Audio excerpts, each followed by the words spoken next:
السلام علیکم ورحمۃ اللہ وبرکاتہ۔ الحمد للہ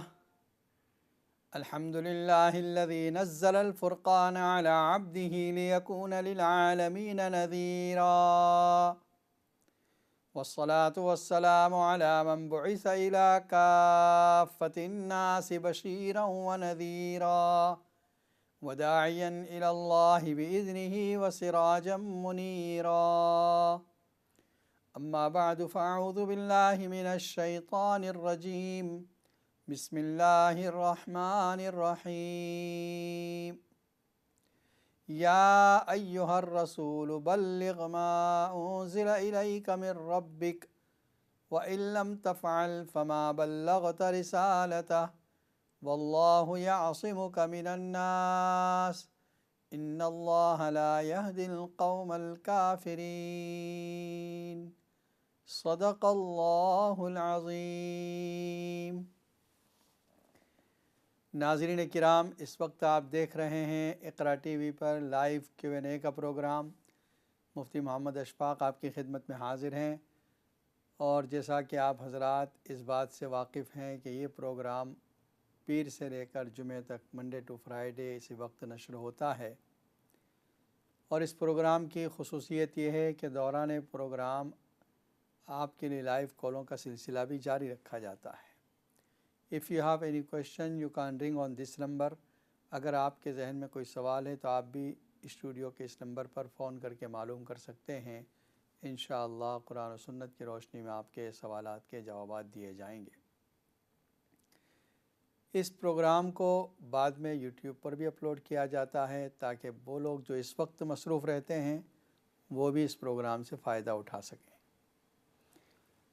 جیسا کہ آپ حضرات جانتے ہیں کہ ہم نے ترتیب کے ساتھ جو گفتگو جاری رکھی ہے، امام ترمذی رحمۃ اللہ علیہ کی مشہور زمانہ کتاب ہے ترمذی، جامع ترمذی۔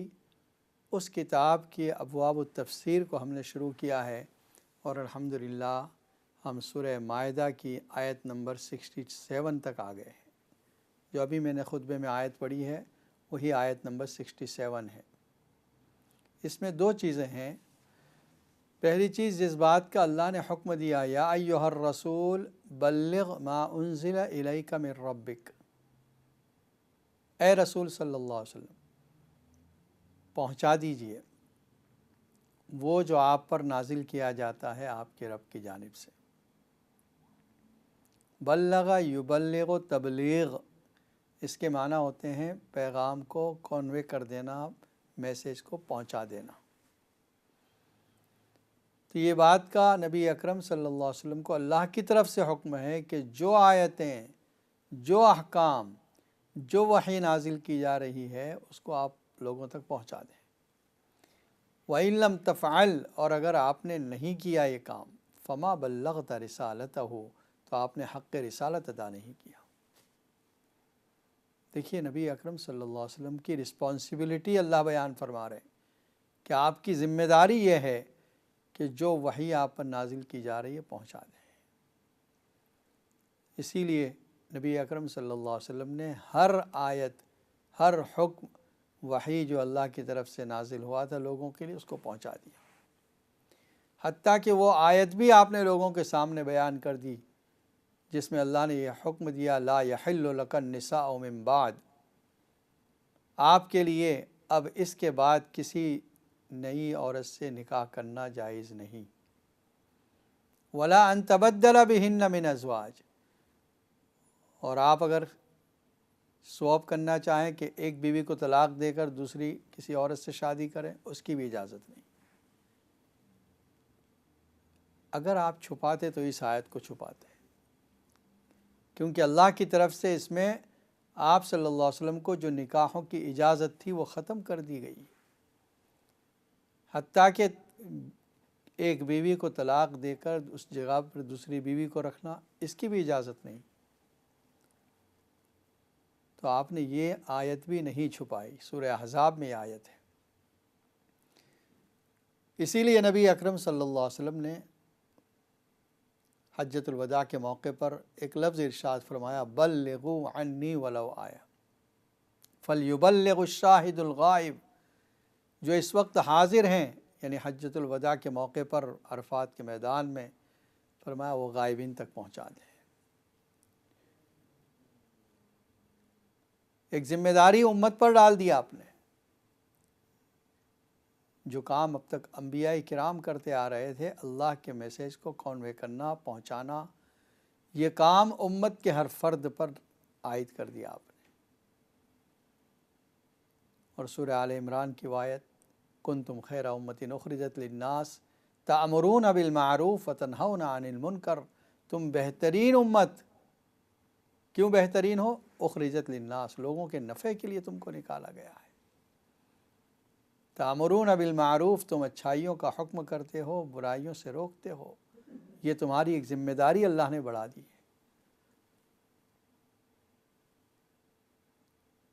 تو اگلے زمانے میں انبیاء سابقین یہ کام کیا کرتے تھے، باقی افراد جو ان کے امتی تھے وہ یہ کام نہیں کرتے تھے۔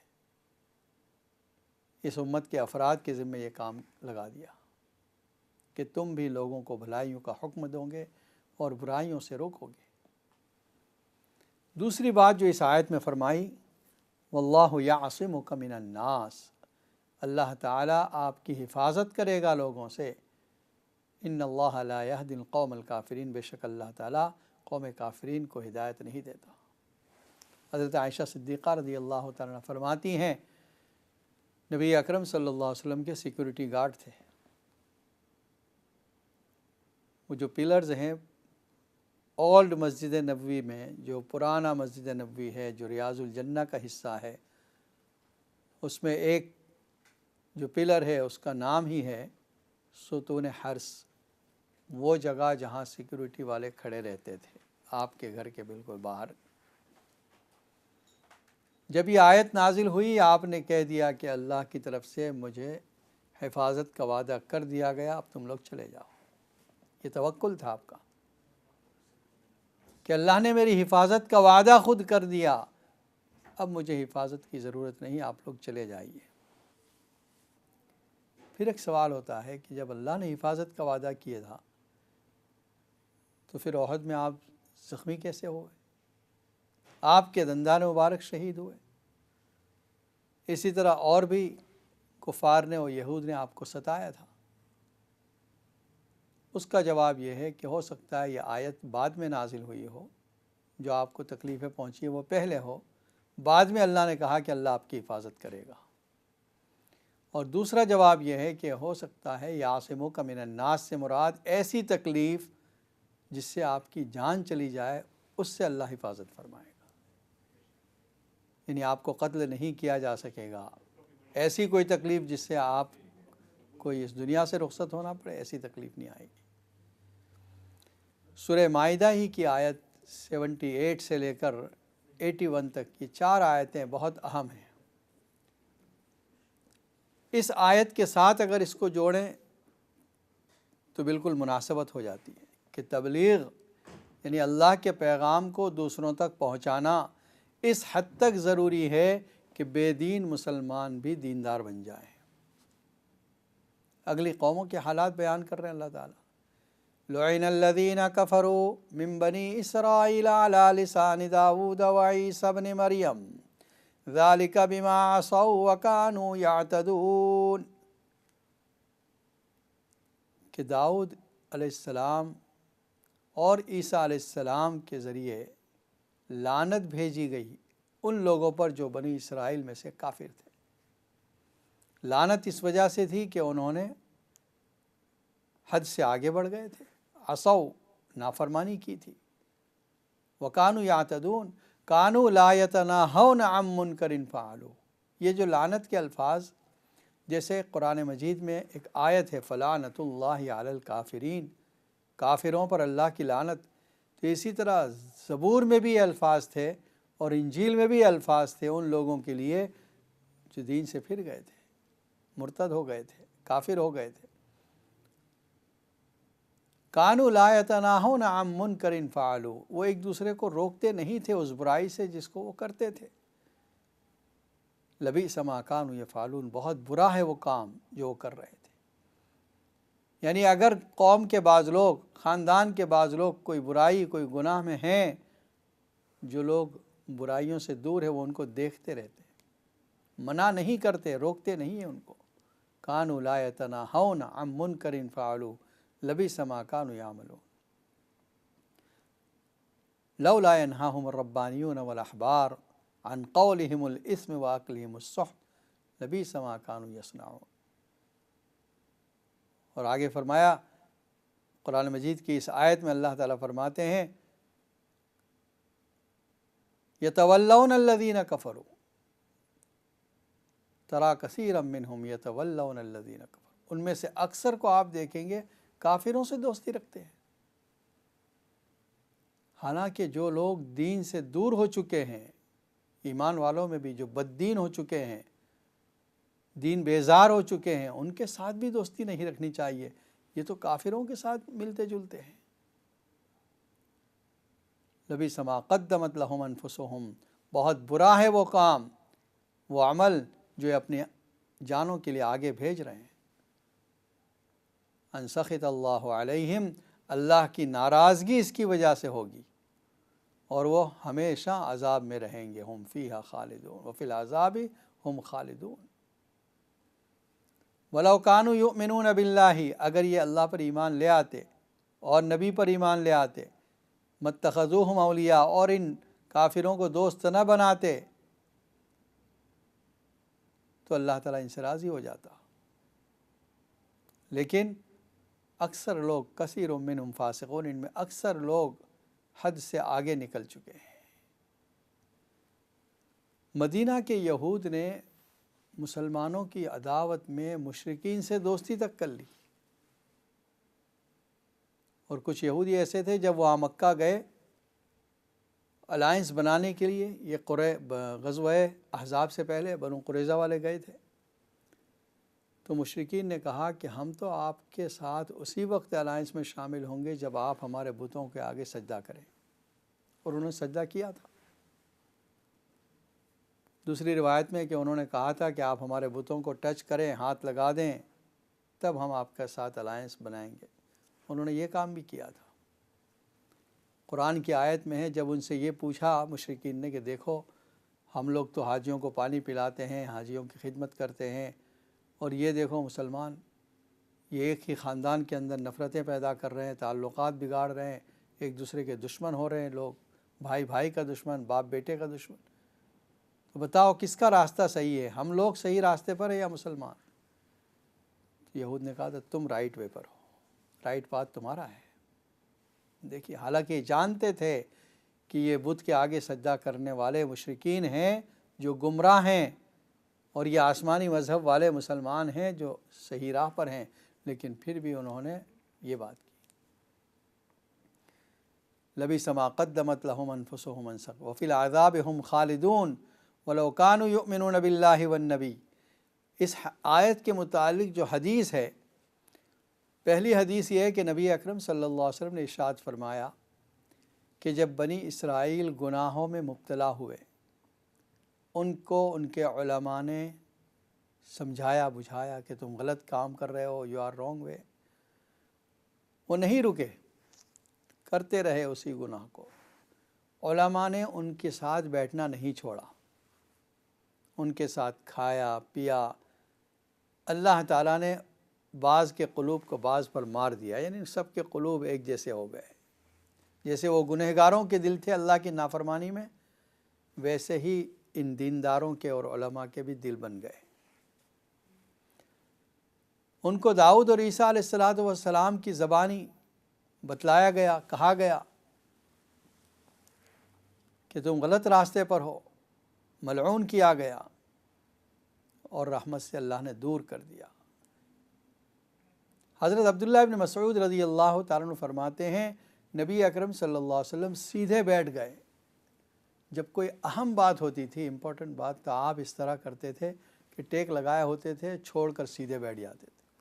سیدھے بیٹھ گئے اور فرمایا نہیں، قسم اس ذات کی جس کے قبضے میں میری جان ہے، ان تمام بددینوں کو جو دین سے دور ہیں ان کو اندر لے کر آؤ، ان کو اسکوائر میں لے کر آؤ، دین کے اسکوائر کے اندر لاؤ.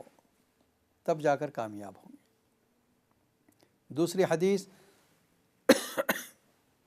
فرمایا نبی اکرم صلی اللہ علیہ وسلم نے کہ جب بنی اسرائیل میں اعمال میں کوتاہی شروع ہوئی تو ایک شخص اپنے بھائی کو دیکھتا تھا کہ وہ گناہ میں مبتلا ہے، وہ اس کو روکتا اور اس کو بتاتا کہ یہ غلط کام ہے، یہ مت کر۔ وہ نہیں رکتا۔ کچھ دن گزرتے، پھر واپس اس کے پاس آتا اور اس کے ساتھ کھانے پینے میں شامل ہو جاتا۔ پہلی مرتبہ روکا تھا لیکن دوسری مرتبہ نہیں روکا اس نے۔ اللہ تعالیٰ نے ان کے قلوب کو ایک دوسرے جیسا بنا دیا اور وہ جو روکنے والے تھے ان کے دل بھی سخت ہو گئے۔ ان کے بارے میں قرآن کہہ رہا ہے لعن الذین کفروا من بنی اسرائیل۔ اور پھر ابن مسعود کا یہ قول کہ نبی اکرم صلی اللہ علیہ وسلم بیٹھ گئے اور فرمایا نہیں، تم اس وقت تک کامیاب نہیں ہوں گے جب تک ظالم کو اس کا ہاتھ پکڑ کر اللہ کی اطاعت کے سکوئر میں لے کر نہ ہو۔ اس سے معلوم ہوتا ہے کہ صرف اپنی فکر کر لینا یہ کافی نہیں۔ امت کے وہ افراد جو گناہوں میں مبتلا ہیں ان کی فکر بھی ہمیں کرنی پڑے گی۔ سماج میں، سوسائٹی میں کوئی برا کام ہو رہا ہے، کمیونٹی میں کچھ افراد ایسے ہیں جو غلط راستے پر جا رہے ہیں، تو آپ یہ نہ سوچیں کہ ہمارا اس سے کیا نقصان ہے، کرنے دو ان کو، نہیں، بلکہ آپ آگے بڑھیں۔ جس طریقے سے آپ سمجھا سکتے ہیں، آپ کا اثر ایسا ہے ہاتھ سے روک سکیں تو اس برائی کو ہاتھ سے روکیں، زبان سے روک سکتے ہیں زبان سے فہمائش کریں، سمجھائیں، روکیں، اور آخری درجے میں یہ ہے کم از کم اس کو دل میں برا سمجھیں۔ ناظرین کرام، اس وقت آپ دیکھ رہے ہیں اقرا ٹی وی پر لائیو Q&A کا پروگرام، اور اس پروگرام کے درمیان آپ کے لیے لائیو کالوں کا سلسلہ بھی جاری ہے۔ اگر آپ کے ذہن میں کوئی سوال، کوئی کوئسچن ہے تو آپ بھی اسٹوڈیو کے اس نمبر پر فون کر کے معلوم کر سکتے ہیں۔ انشاءاللہ قرآن و سنت کی روشنی میں آپ کے سوالات کے جوابات دیے جائیں گے۔ اس کے بعد جو آیت آ رہی ہے سورہ مائدہ ہی کی آیت ہے، آیت نمبر 87، 88، دو آیتیں ہیں۔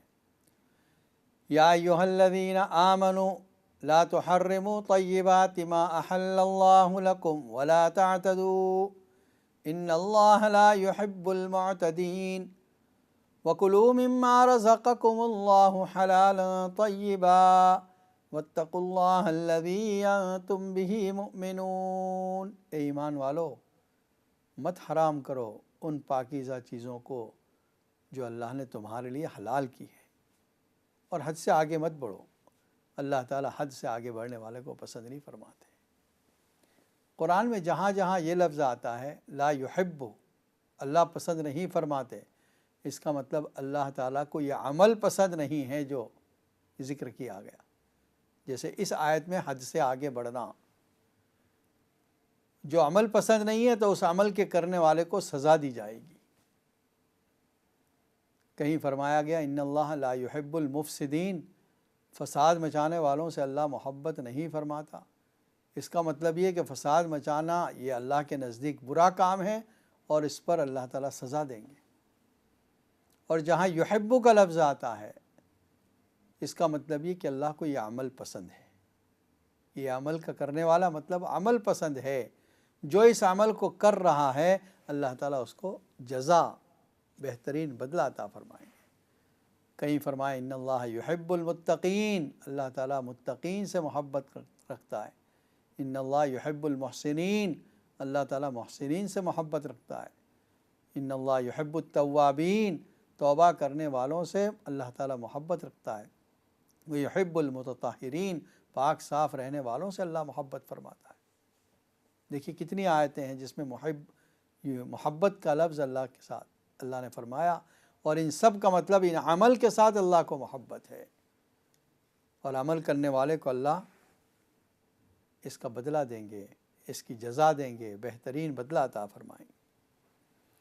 اس آیت کے شان نزول میں عبداللہ ابن عباس رضی اللہ تعالی عنہ فرماتے ہیں کہ ایک شخص آیا نبی اکرم صلی اللہ علیہ وسلم کے پاس اور عرض کیا یا رسول اللہ صلی اللہ علیہ وسلم، جب میں گوشت کھاتا ہوں تو میری عورتوں کی طرف رغبت بڑھ جاتی ہے، شہوت بڑھ جاتی ہے، اس لیے میں نے اپنے اوپر گوشت کو حرام کر لیا ہے۔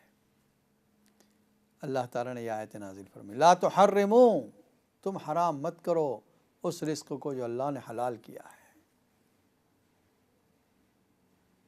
دیکھیے، علاج کے طور پر اگر کوئی چیز آپ کی طبیعت کے موافق نہیں ہے، جیسے اس کیس میں کہ اس شخص کے پاس نکاح کا خرچہ نہیں تھا اور گوشت کھانے سے اس کی شہوت بڑھتی تھی، تو اگر کوئی چیز موافق نہیں آتی ہے اور اس چیز کو آپ کھانا چھوڑ دیں، جائز ہے، اس لیے کہ امت کے ہر فرد پر ہر حلال چیز کا کھانا یہ لازم نہیں ہے۔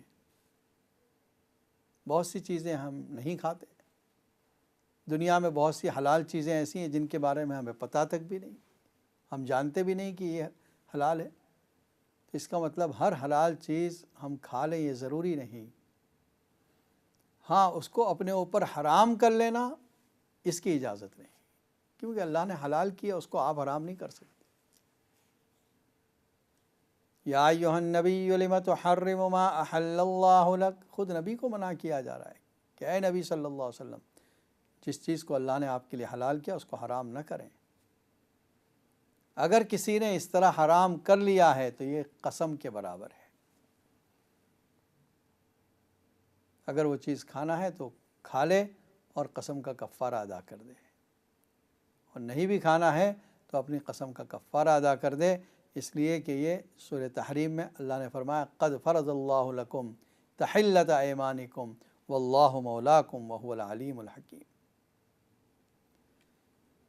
اس کے بعد سورہ مائدہ ہی کی آیت ہے، یا ایھا الذین آمنوا انما الخمر والمیسر والانصاب والازلام